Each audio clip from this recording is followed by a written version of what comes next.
Bugs crashing your pack's party? Whether they've got paws or sneakers, your pack deserves a home that's protected from pests. That's where Wondercide comes in. Plant-powered protection made with steam-distilled natural essential oils that actually work. It kills and repels fleas, ticks, mosquitoes, and ants without questionable ingredients or overpowering smells. Safe to use around kids and pets when used as directed, lab-proven to work fast, and proudly made in the USA. We offer sprays for pets, people, homes, and yards. Plus, spot-on treatments, collars, and even shampoos. Whatever your pack needs, we've got it covered. Founded by a pet parent looking for a better way to protect her dog Luna, Wondercide's now protected over 21 million lives and counting. You might have even seen us on Shark Tank. Go to Wondercide.com and use code WONDER20 for 20% off your first order. That's WONDER20 at Wondercide.com. Wondercide. Protect your pack with plant-powered Wondercide today.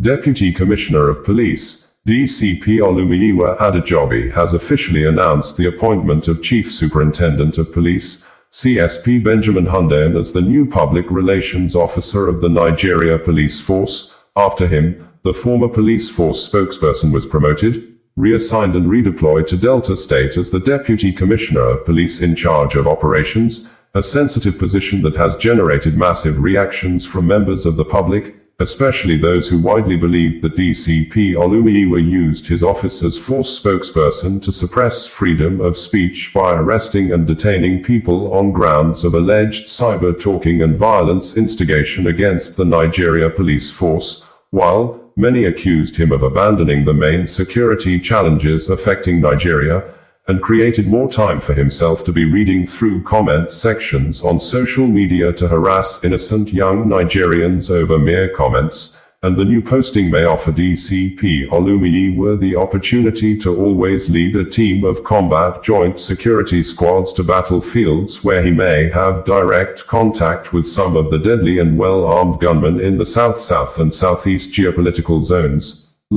He's expected to lead offensive and defensive operations against militants and armed robbers who have killed several policemen, sometimes in mass numbers in recent years in the oil-rich Delta State, where his new job function required him as the police field combat commander of the state to develop combat strategies to address cases of oil bunkering, kidnapping and more strategies to confront and push back Biafra secessionist armed groups widely believed have good positions and camps in Delta State. In a statement issued a few minutes ago, DCP Olumuyiwa said, "The Inspector General of Police, IGP Kayode Adeolu Egbetoken, has approved the appointment of CSP Benjamin Hundeyin as the new Force Public Relations Officer, FPRO. CSP Hundeyin holds a BA, Hons, in English Language from Lagos State University and an MSc in Legal Criminology and Security Psychology from the University of Ibadan. He also obtained a certificate in Civil Military Coordination from the Martin Luther Agwai International Leadership and Peacekeeping Training Center, Jaji, Kaduna State. He is an associate of the Nigerian Institute of Public Relations, NIPR, a member of the International Public Relations Association, IPRA, and an associate of the Chartered Institute of Personnel Management of Nigeria, CIPM. A seasoned communicator, CSP Hundeyin previously served as the Police Public Relations Officer at Zone 2 Command Headquarters, Anikan, Lagos, was part of the Nigerian contingent to the United Nations Peacekeeping Mission in Darfur, Sudan, UNAMID, in 2020, and served as the Administration Officer at the Force Public Relations Department, Force Headquarters, Abuja. Until his present appointment, he was the Police Public Relations Officer for the Lagos State Police Command. The Inspector General of Police has charged him to leverage on his communications and security experience to bolster the Force Public Relations activities and ensure continuous positive relations with the public. He can be reached on 07062606717 or benjamin@hundeyin.com. In an earlier press release, DCP Olumuyiwa said, "The Inspector General of Police, IGP Kayode Adeolu Egbetoken, has approved the posting of the Force Public Relations Officer, DCP Olumuyiwa Adejobi, as the Deputy Commissioner of Police in charge of the Department of Operations, Delta State Command. This deployment underscores the confidence of the force leadership in his wealth of experience, professionalism, and capacity to further strengthen operational strategies in the command. The IGP has commended DCP Adejobi for his exceptional service as Force Public Relations Officer, noting his professionalism, commitment, and remarkable contributions to strengthening the image and communication strategies of the Nigeria Police Force. The IGP expressed confidence that he will bring the same level of dedication and excellence to his new assignment in Delta State. Meanwhile, arrangements are being concluded for the announcement of a new Force Public Relations Officer. DCP Olumuyiwa stated this on Wednesday. Bringing you the news in a more digital way. Dangote Group, owned by Africa's richest man, Aliko Dangote, has denied ownership of the two trucks involved in separate road accidents on Wednesday at Ozalla, Four Corner area, close to the Federal Road Safety Corps, FRSC State Command and the University of Nigeria Teaching Hospital, UNTH in Enugu State, that claimed 10 lives and injured 10 others currently receiving treatments in the hospital. The company made the denial based on the report made available by the Enugu State Command of the Nigeria Police Force that the two trucks involved in the accidents were owned by Visco Investment Global Limited and Global Investment, but videos made available online by road users and residents who witnessed the scenes of the accidents showed the name of Dangote boldly written and inscribed on the head of one of the trucks involved in the accidents. The police said the first incident occurred around 9 o'clock in the morning, claiming 6 lives, and the other took place at 3 o'clock in the afternoon, killing 4 persons. And our check indicated that the Visco Investment Global Limited is registered by Nigeria Corporate Affairs Commission, CAC, as a general contractor, and the company head office is opposite Dangote Cement factory at Obajana in Lokoja area of Kogi State. And its statement on Wednesday, Dangote Group may have admitted Visco Investment Global Limited as a partner, as it described the contracting company as a third party. The Enugu State Police Command in a press release on Wednesday said the command regrets to inform the public of 2 separate but tragic fatal road accidents that occurred today, the 3rd of September 2025, along the Ozalla, Four Corner axis of the dual carriage Enugu-Port Harcourt Expressway. The crashes claimed 10 lives and left 10 others hospitalized. The first incident, a multiple vehicle crash, happened at about 9 a.m. on the Enugu inward-bound lane. A Howo truck, inscribed Visco Investment Global and laden with bags of white cement, was en route Abuja from Abia State, when it collided with a Toyota Corolla car that was attempting to overtake another truck on the same route. A Photon bus and a Daihatsu Hijet minibus, both driving one way, were also caught in the collision. Sadly, the truck head and the Toyota Corolla car went up in flames, with 5 occupants of the car burning to death. A passenger in the minibus was equally confirmed dead by the attending medical doctor. Similarly, at about 3 p.m. on the same road, another fatal crash occurred. This time, it involved a Sino truck belonging to Global Investment and a tricycle. The truck, laden with cement and driving one way from Gariki Enugu to Nenwe in Ananri local government area, on the same Enugu inward-bound lane, rammed into the tricycle, leading to the death of its 4 occupants. They were rushed to the hospital but later confirmed dead. 10 other persons, injured in the separate crashes, are currently receiving medical attention. The Commissioner of Police, Enugu State Command, CP Maman Bitresgewa, while mourning the tragic loss of lives and commiserating with the families of the deceased, has directed the State Motor Traffic Department to carry out a diligent investigation into the circumstances surrounding the accidents. The CP describes the crashes as avoidable and strongly cautioned drivers to exercise utmost care, especially during these Ember months, when road traffic usually increases and accidents are more frequent. He reminded motorists that no journey is worth the loss of lives, urging them to shun recklessness, obey traffic rules, and prioritize safety over speed to prevent further tragedies. SP Denal Ndukwe, the police public relations officer, Enugu State Command stated. In a statement signed by its management on Wednesday, Dangote Group said the vehicle with Dangote inscription was operated by a third party. We are engaging with the appropriate agencies to find out why the truck was carrying our logo when it is not part of our fleet. Going forward, we will apply more scrutiny to the unauthorized use of our brand identity, especially the misuse of our logo on vehicles not linked to the group. Ordinarily, it is our policy not to comment on individual cases, but the spread of misinformation linking these incidents to the Dangote Group without evidence has compelled us to respond. We call on the public and the media to avoid spreading unverified claims, the statement partly read. We are committed to cooperating fully with the relevant authorities and insist that investigations should be allowed to run the course without interference.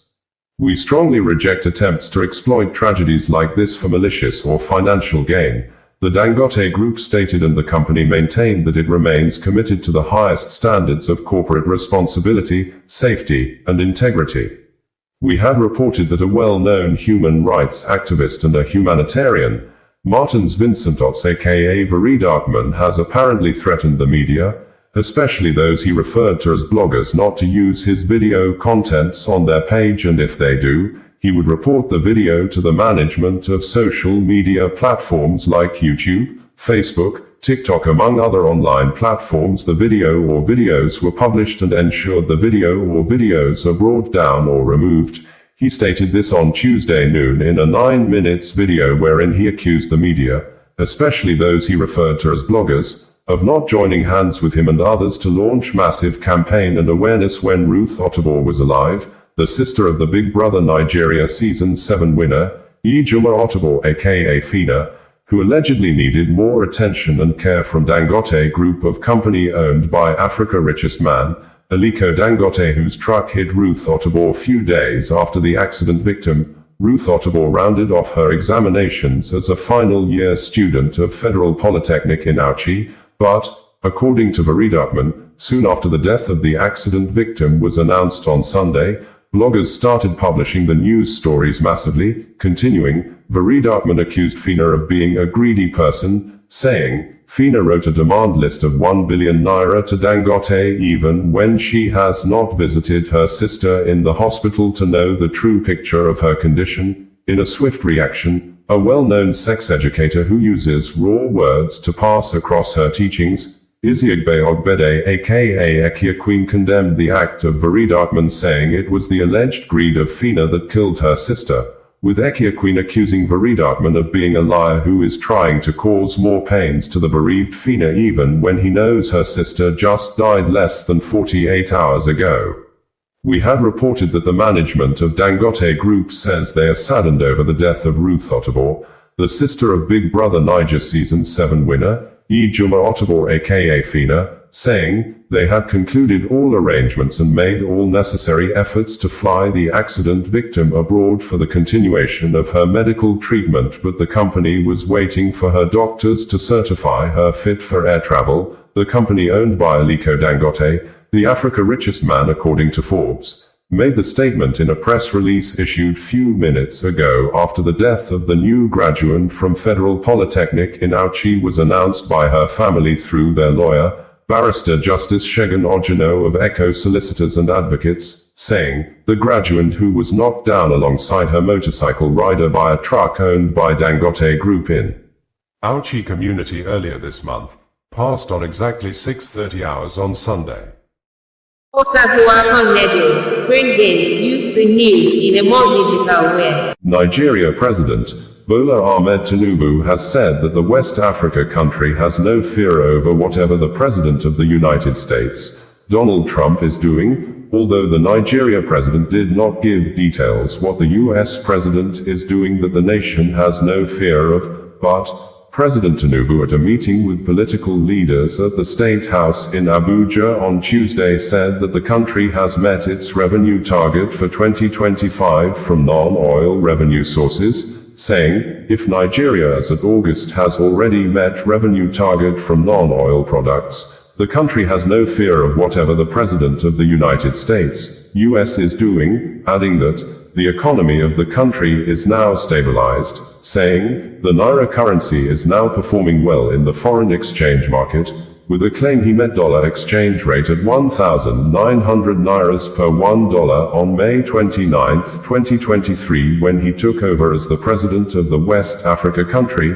praising himself that he has worked hard to reduce the foreign exchange rate from 1,900 Nairas to 1,450 Nairas per $1, a claim we fact-checked to be very incorrect. We observed that President Bola Tinubu on May 29, 2023 met foreign exchange rate at 461 Nairas per $1. On the day of his inauguration, President Bola Ahmed Tinubu issued a policy statement directing the Central Bank of Nigeria to ensure a unified exchange rate, a policy statement that made the exchange rate to increase from 461 Nairas to 853 Nairas per $1 at the end of 2023. After the president, Bola Ahmed Tinubu officially pegged and increased the foreign exchange rate from 461 Nairas to 750 Nairas per $1 in his 2024 budget, which made cost of foodstuffs and other cost of living in the country to increase more than 200%, and while presenting the 2025 budget, President Bola Ahmed Tinubu pegged and increased the foreign exchange rate from 750 Nairas to 1,500 Nairas per $1. This policy action of the president has since made cost of foodstuffs and other basic necessities in Nigeria to increase outrageously more than 700% with no reduction till date. Like, a sachet water that used to be sold for 5 Nairas is now sold between 20 Nairas to 50 Nairas in some locations in Nigeria. Details of some of President Bola Ahmed Tinubu's statements as presented by the presidential spokesperson, Bayo Onanuga reads verbatim below. President Bola Ahmed Tinubu said on Tuesday in Abuja that the revenue target for 2025 was achieved in August, following economic reforms focused on stimulating the non-oil sector. He said that the bulk of the revenue came from the non-oil sector.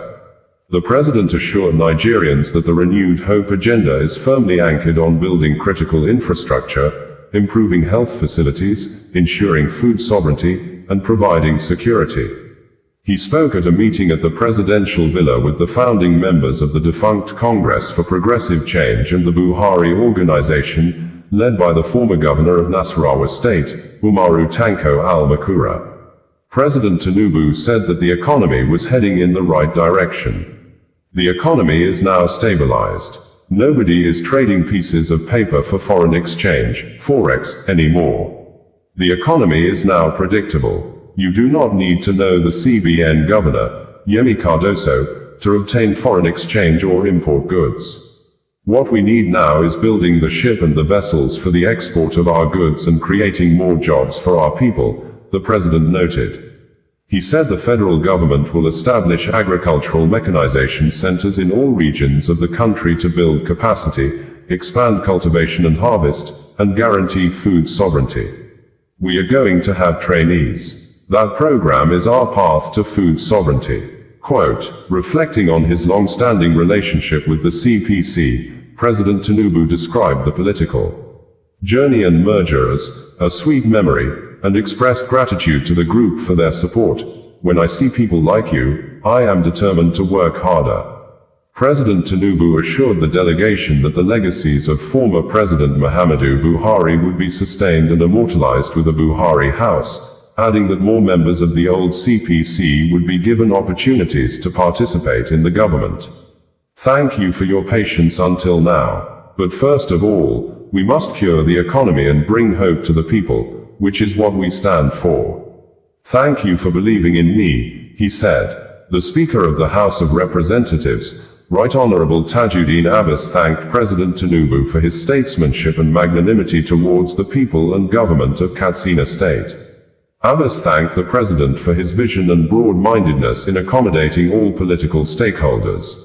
The leader of the delegation and former governor of Nasarawa State, Al-Makura, said members of the former Congress for Progressive Change are committed to the success of the APC government.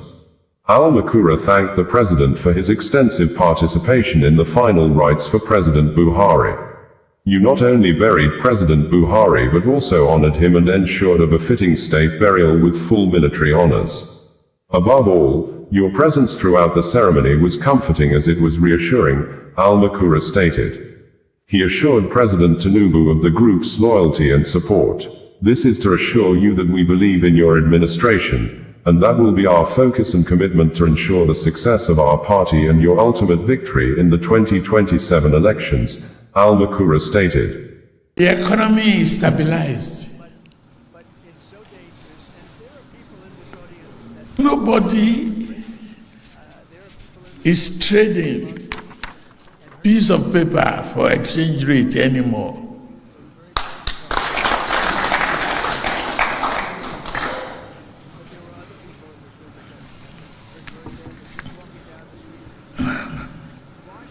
When I took over, 1.9 is 1.35, 1.45 now. It's been stabilizing there. People can predict. You don't have to know a Cardozo before you get your foreign exchange, you get your imports. What we need now is building the ship, the vessels, for export and import of our goods and create jobs for the people.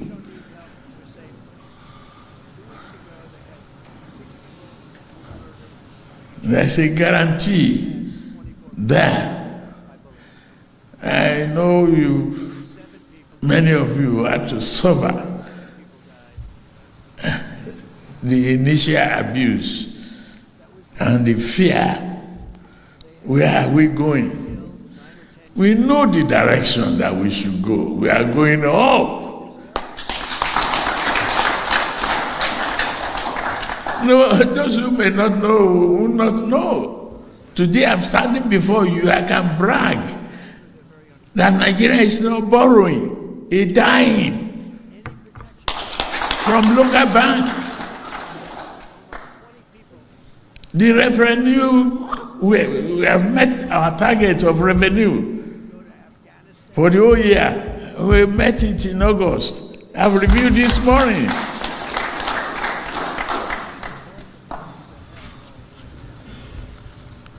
Non-oil.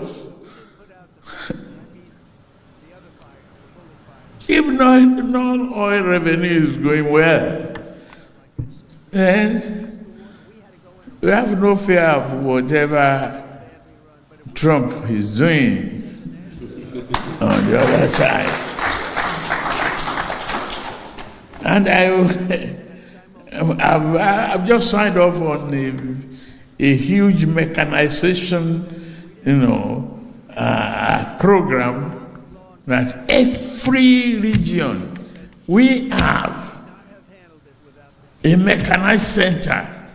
Osazuwa Radio, bringing you the news in a more digital way. Osazuwa Radio, bringing you the news in a more digital way.